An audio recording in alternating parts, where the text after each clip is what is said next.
కొందరు కోడిగుడ్డు శాకాహారం అంటారు, కొందరు మాంసాహారం అంటుంటారు.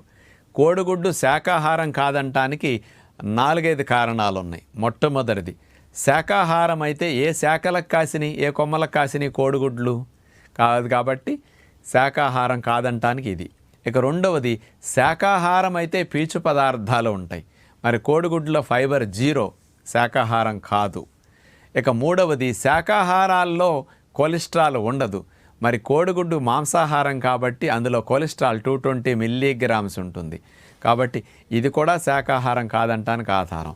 నాలుగవది, శాకాహారం అన్నిట్లో కార్బోహైడ్రేట్స్ ఉంటాయి, మాంసాహారాల్లో ఉండవు.